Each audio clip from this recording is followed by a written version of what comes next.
Bienvenue à tous pour une nouvelle exploration. On plonge aujourd'hui dans le monde fascinant de l'investissement. Plus précisément, comment éviter les pièges, les erreurs classiques et prendre des décisions intelligentes, surtout quand le marché, il est un peu turbulent.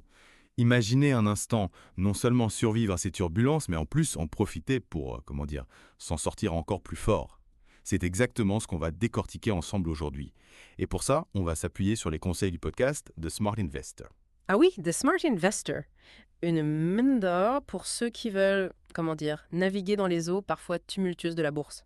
Absolument. Et ce qui m'a frappé, c'est ce qu'ils appellent le piège des 90%. Vous savez, cette idée que la plupart des investisseurs se laissent emporter par leurs émotions. Ils achètent quand tout le monde s'emballe, vendent au moindre signe de tempête et ratent complètement le coche des gains sur le long terme. Un peu comme s'ils montaient dans un grand puits les yeux fermés. C'est vrai, on a souvent tendance à suivre le mouvement, la foule, sans vraiment réfléchir à notre stratégie. Mais pourquoi, au fond, sommes-nous si sensibles à nos émotions quand il s'agit d'argent? Bonne question. Je pense qu'on a tous peur de perdre nos économies, durement gagnées. Et en même temps, l'idée de faire fortune rapidement nous attire, nous fascine. Tout à fait. Notre cerveau est programmé pour réagir de manière instinctive aux dangers et aussi aux récompenses immédiates. Un héritage de nos ancêtres qui devaient prendre des décisions rapides pour survivre. Mais en bourse, ce réflexe, il peut parfois nous jouer des tours. Alors, comment éviter ce fameux piège des 90%? J'ai remarqué que de Smart Investor, ils insistent beaucoup sur la compréhension des cycles du marché. Est-ce qu'il y aurait, comme pour les saisons, des cycles en bourse? Absolument. Pierre, ce n'est pas une ligne droite qui monte définiment. Il y a des hauts, des bas, des moments d'euphorie et puis des périodes de doute. L'important, c'est de savoir décrypter ces mouvements pour adapter son comportement. Et ces cycles, est-ce qu'on peut vraiment les prévoir? Un peu comme si on lisait dans une boule de cristal. Disons qu'on ne peut pas prédire l'avenir avec une précision absolue. Mais il existe des schémas qui se répètent, comme une danse dont on connaîtrait les pas. The Smart Investor décrit très bien ces phases, l'optimisme qui se transforme en euphorie, la peur qui s'installe et qui peut mener à la panique. Et enfin, la capitulation, un peu comme une vague qui retombe. On dirait vraiment une montagne russe émotionnelle. Exactement. Et c'est là que le piège se referme sur la majorité des investisseurs, ces fameux 90%. Ils achètent au plus haut quand tout le monde s'emballe et revendent au plus bas quand la peur domine. Un peu comme un mouton qui suit le troupeau sans réfléchir. C'est ça, le comportement grégaire. Mais les investisseurs avisés, eux, ils agissent différemment. Ils connaissent ces cycles et au lieu de se laisser emporter, ils les utilisent à leur avantage. Attendez, vous voulez qu'ils achètent quand tout le monde vend, et vendent quand tout le monde achète. C'est un peu contre-intuitif, non? C'est le secret. Mais pour réussir ce tour de force, il faut une bonne dose de discipline, de sang-froid. Savoir résister à la tentation de suivre la foule et garder la tête froide. Et le podcast souligne que les investisseurs débutants sont particulièrement exposés à ces mouvements de panique. Tout à fait. Quand on débute en bourse, on manque souvent d'expérience, de recul. On est plus facilement influencé par les nouvelles alarmistes, les rumeurs, les petites variations du marché. On a l'impression que tout s'écroule dès que le cours d'une action baisse un peu. The Smart Investor mentionne aussi que même les investisseurs expérimentés, ils peuvent se laisser influencer par leurs émotions. Surtout quand le marché traverse, une période de correction. Absolument. C'est là que la psychologie joue un rôle crucial. Notre cerveau a tendance à amplifier les pertes beaucoup plus que les gains. On ressent plus fortement la douleur de perdre, mettons, 100 € que la satisfaction d'en gagner 100. C'est ce qu'on appelle l'aversion à la perte. Ah oui, c'est vrai. On déteste tous perdre bien plus qu'on aime gagner. Exactement. Et cette aversion à la perte, elle peut nous pousser à prendre de mauvaises décisions. Par exemple, on peut être tenté de vendre des actions à perte juste pour éviter de perdre encore plus, alors qu'il serait plus judicieux de les garder et d'attendre que le marché se redresse. Donc si je comprends bien, pour éviter de tomber dans le piège des 90%, il faut d'abord apprendre à dompter ses émotions, comprendre les cycles du marché et surtout ne pas céder à la panique quand ça secoue un peu. Vous avez tout compris, Ena. Et justement, The Smart Investor propose tout un tas de stratégies pour aider les investisseurs à naviguer sur le marché de manière plus sereine, plus efficace. On pourrait les comparer à des outils pour construire un bateau solide, capable de résister aux tempêtes. Ah oui, j'ai hâte de découvrir ces outils magiques. Quelles sont ces fameuses stratégies? Eh bien, tout d'abord, le podcast recommande de commencer petit. Imaginez que vous appreniez à faire du vélo, vous n'allez pas commencer par une course sur le Tour de France-Conchamp. En bourse, c'est pareil. Si vous débutez, n'investissez pas tout votre capital d'un coup. Commencez par des petites sommes, ça vous permettra de vous familiariser avec le marché, de gérer vos émotions sans prendre trop de risques. Oui, c'est une approche prudente, ça permet de se faire la main en douceur. Ensuite, The Smart Investor insiste beaucoup sur l'importance de la diversification. C'est un peu comme pour l'alimentation. Il faut manger de tout pour être en bonne santé. En bourse, c'est pareil. Ne mettez pas tous vos œufs dans le même panier. Répartissez vos investissements sur différents types d'actifs. Actions, obligations, immobilier. Ça permet de réduire les risques et de stabiliser la performance de votre portefeuille, même si certains actifs traversent une mauvaise passe. Donc, au lieu de miser tout sur un seul cheval, on répartit les risques sur plusieurs, un peu comme un jockey qui aurait plusieurs chevaux dans sa course. Exactement. D'abord. Et une autre stratégie clé, c'est le Dollar Cost Averaging, ou DCA. Le DCA. C'est quoi ce nom bizarre? En fait, c'est une technique qui consiste à investir régulièrement une somme fixe, peu importe ce que fait le marché. Par exemple, vous décidez d'investir 100 € par mois en bourse, eh bien, vous investissez cette somme tous les mois, que le marché soit en hausse ou en baisse. Un peu comme si vous plantiez une graine chaque semaine, sans vous soucier du temps qu'il fait dehors. Et quel est l'avantage de cette technique? Est-ce que ça permet de faire pousser des arbres magiques? Pas vraiment des arbres magiques, mais des investissements plus solides. Le DCA, ça permet de lisser le prix d'achat moyen de vos investissements. Quand le marché est en baisse, vous achetez plus d'actions pour le même montant et quand il est en hausse, vous en achetez moins. C'est comme si vous profitiez des soldes pour acheter plus de choses avec le même budget. Ah, d'accord. En tout cas, on profite des baisses pour acheter à prix réduit, comme un chasseur de bonnes affaires. Exactement. Le DCA, c'est une stratégie particulièrement adaptée aux investisseurs débutants. Ça permet d'investir de manière régulière, disciplinée, sans se laisser distraire par les fluctuations à court terme du marché. C'est intéressant, ça permet de garder le cap sur le long terme, sans se laisser déstabiliser par les petites turbulences. Mais quelles sont les autres stratégies recommandées par The Smart Investor? Y a-t-il d'autres outils dans leur boîte à outils magiques? Bien sûr, c'est Monance. Le podcast, il met aussi l'accent sur l'importance de la patience. Investir en bourse, c'est un marathon, pas un sprint. Il faut savoir être patient, attendre que ses investissements portent leurs fruits. Il faut laisser le temps au temps, comme un jardinier qui attend patiemment que ses graines germent et que ses plantes poussent. Exactement. Le marché boursier est cyclique, comme on l'a vu. Il y a des périodes de croissance et des périodes de stagnation, voire de baisse. Il faut garder son calme pendant les périodes difficiles, ne pas se laisser décourager. On ne panique pas au premier orage, on garde le cap sur le long terme, comme un capitaine qui traverse une tempête. Tout à fait. La patience est une qualité essentielle en investissement.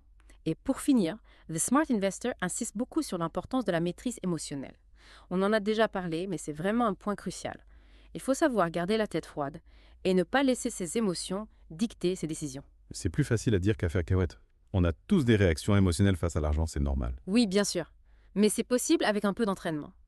Il faut apprendre à reconnaître ses biais émotionnels, à analyser la situation de manière objective et à prendre des décisions rationnelles, même quand le marché, il nous semble chaotique.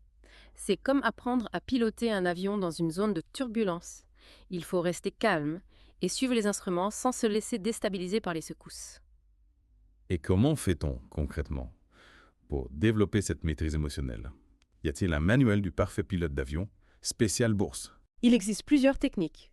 On peut par exemple se fixer des règles d'investissement claires et s'y tenir, même quand nos émotions nous poussent à faire autrement. Un peu comme si on suivait un plan de vol précis, même si on rencontre des turbulences en chemin.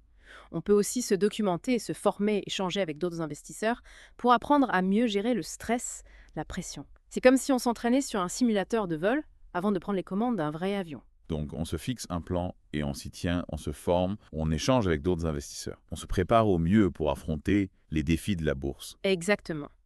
La maîtrise émotionnelle, c'est un muscle qu'il faut entraîner comme n'importe quel autre muscle. Plus on s'entraîne, plus on devient fort, plus on devient résistant face aux aléas du marché. Et The Smart Investor, il met le doigt sur un autre point important, la psychologie de l'investisseur. Ah oui, on a déjà un peu abordé ça avec l'aversion à la perte, ce truc qu'on déteste perdre plus qu'on aime gagner. Exactement. Mais il y a d'autres pièges, mentaux, qui peuvent influencer nos décisions d'investissement. Par exemple, le biais de confirmation. Vous avez déjà entendu parler de ça? Le biais de confirmation, ça me dit quelque chose, vaguement, mais je ne suis pas sûr de bien saisir le concept. Imaginez, vous êtes convaincu qu'une action, elle va exploser, monter en flèche. Du coup, vous allez avoir tendance à ne lire que les articles, les analyses qui prédisent cette hausse. Et vous allez ignorer inconsciemment peut-être ceux qui annoncent une baisse. Un peu comme si on mettait des œillères pour ne voir que ce qui confirme nos opinions. Ah oui, je vois le genre. On se crée notre propre réalité en quelque sorte. Exactement. Et ce biais, il peut nous conduire à prendre de mauvaises décisions, parce qu'on se base sur une vision déformée de la réalité. Donc, il faut essayer de rester, le plus objectif possible. Prendre en compte tous les points de vue, même ceux qui contredisent nos idées reçues. Tout à fait. Il est important de se remettre en question, de confronter ses opinions, de chercher des informations contradictoires pour avoir une vision plus complète, plus juste. Et est-ce que The Smart Investor, il donne des conseils pour lutter contre ce biais de confirmation? Est-ce qu'il y aurait une sorte d'antidote des... Oui, il recommande par exemple de lire des analyses d'experts qui ont des opinions différentes des nôtres, de s'informer sur les risques potentiels d'un investissement.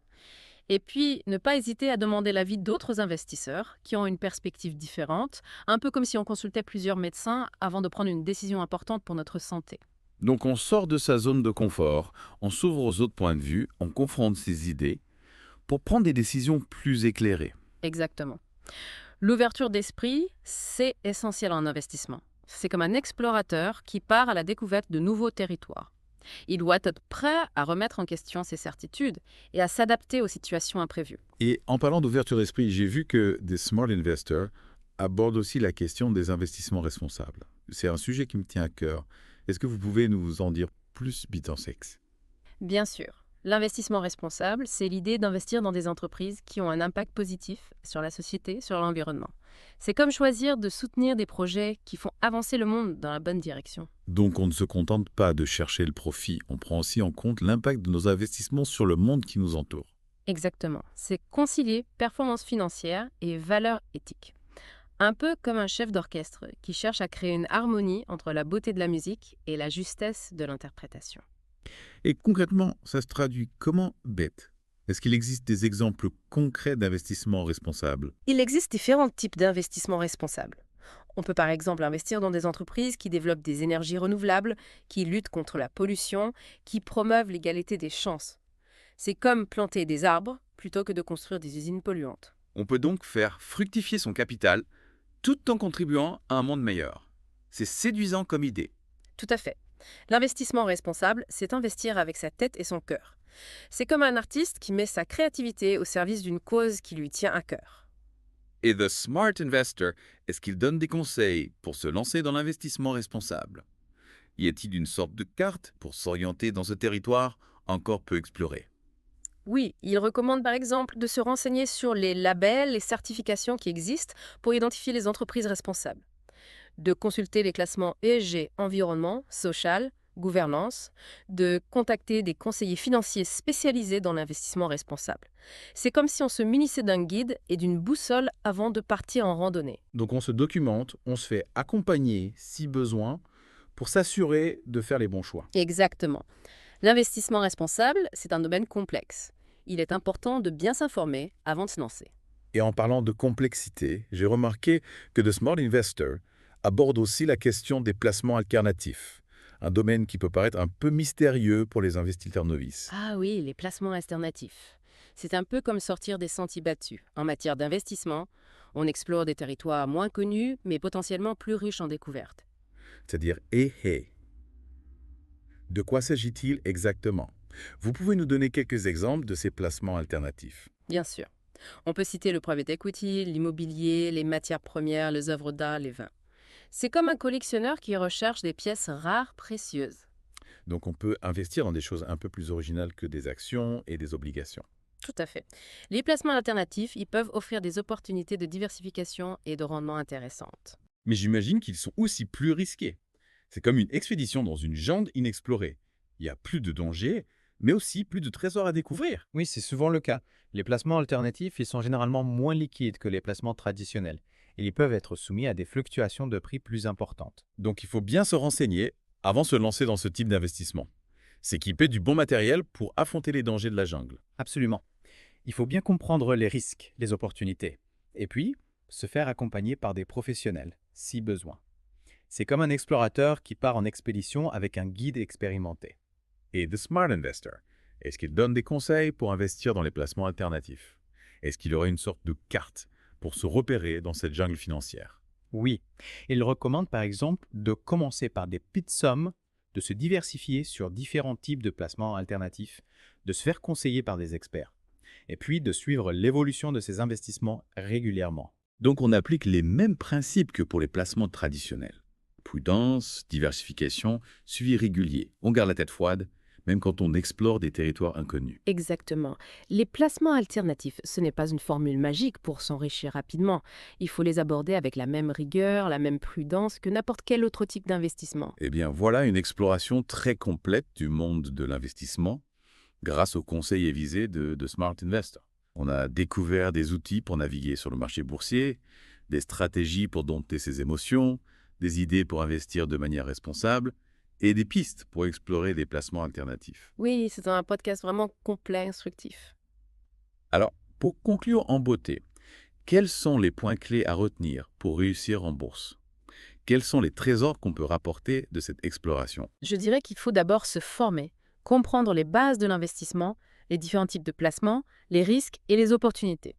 Ensuite, il faut se fixer des objectifs clairs et définir sa stratégie d'investissement en fonction de son profil de risque et de son horizon de placement. C'est important d'avoir une vision claire de ce qu'on veut accomplir, comme un navigateur qui trace sa route avant de partir en mer. Tout à fait.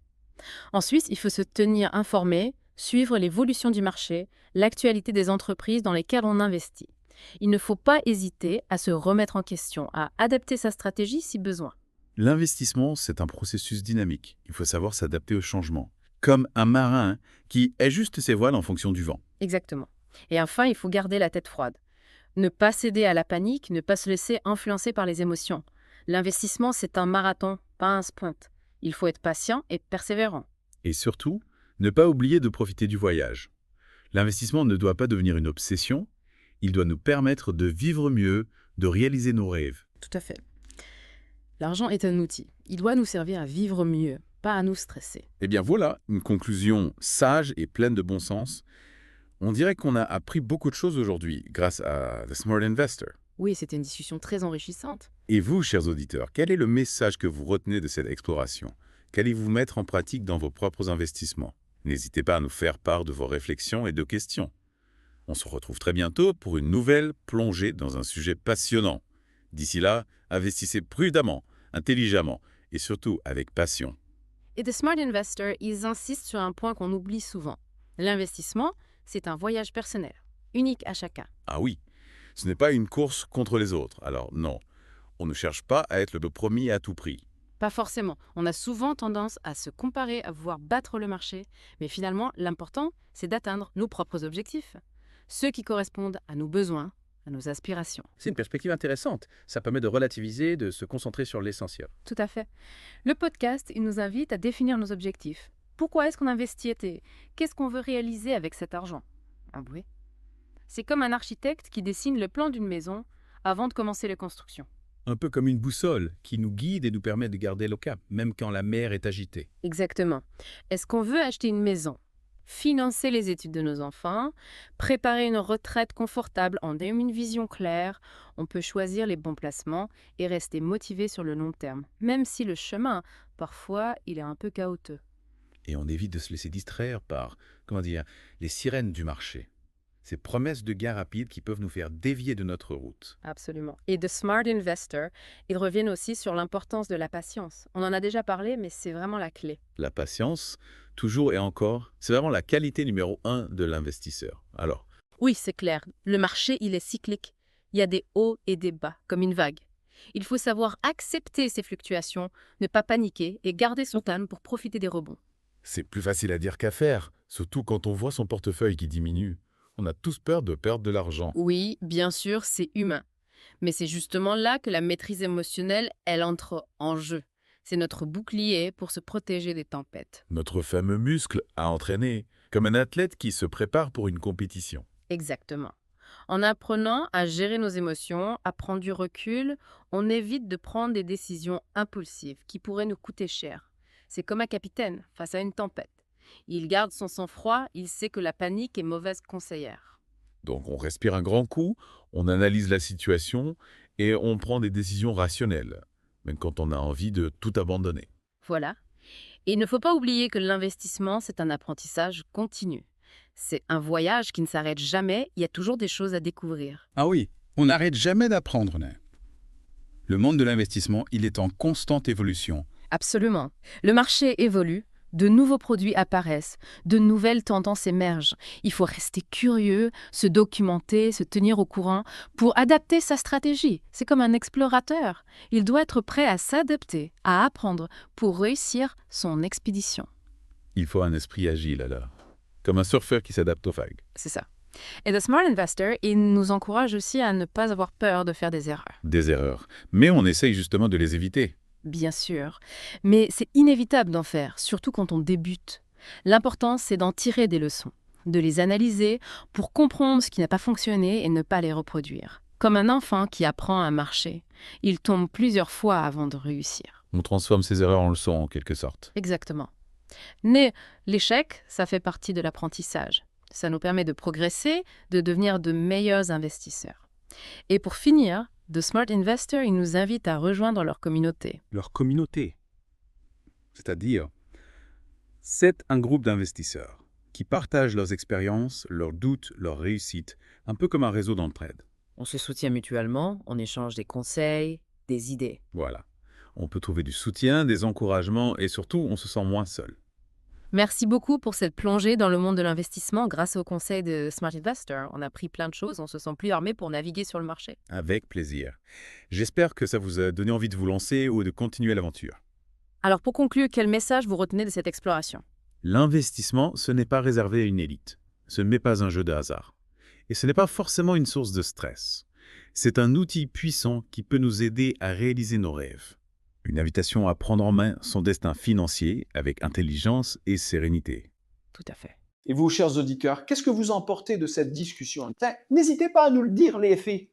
On se retrouve très bientôt pour une nouvelle exploration. D'ici là, investissez prudemment, intelligemment et surtout avec passion, tel fait.